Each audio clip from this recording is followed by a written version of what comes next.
श्रीमद् भगवत गीता का दूसरा अध्याय सारांश। श्रीमद् भगवत गीता का दूसरा अध्याय, जिसे सांख्य योग कहा जाता है, यह पूरी गीता का वास्तविक सार है। युद्ध भूमि में जब अर्जुन मोह और शोक से व्याकुल होकर अपने शस्त्र रख देते हैं, तब भगवान श्री कृष्ण उन्हें कर्तव्य और ज्ञान का उपदेश देते हैं। श्री कृष्ण अर्जुन के शोक को दूर करने के लिए सबसे पहले आत्मा की अमरता का सिद्धांत समझाते हैं। वे कहते हैं कि आत्मा शाश्वत, अविनाशी और जन्म मरण से परे है।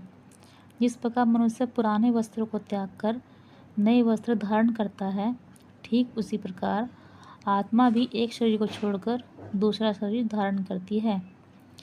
इसलिए मृत्यु केवल शरीर की होती है, आत्मा की नहीं। और इस सत्य को जानकर शोक करना व्यर्थ है। इसके बाद वे अर्जुन को एक क्षत्रिय के रूप में उसके सर्वधर्म कर्तव्य की याद दिलाते हैं।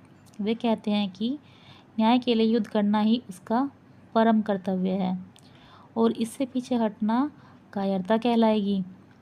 यहीं पर गीता का महान कर्मयोग का सिद्धांत सामने आता है, जिसमें श्री कृष्ण कहते हैं कि मनुष्य का अधिकार केवल कर्म करने पर है, उसके फल पर नहीं। इसलिए व्यक्ति को जय पराजय, लाभ हानि, सुख दुख की चिंता किए बिना निस्वार्थ भाव से अपना कर्म करना चाहिए। अध्याय के अंत में वे स्थित प्रज्ञ, स्थिर बुद्धि वाले व्यक्ति के लक्षण बताते हैं, जो अपने इंद्रियों को वश में रखकर हर परिस्थिति में शांत और संतुलित रहता है। यह अध्याय हमें मोह का त्याग कर कर्तव्य पथ पर अडिग रहने की प्रेरणा देता है।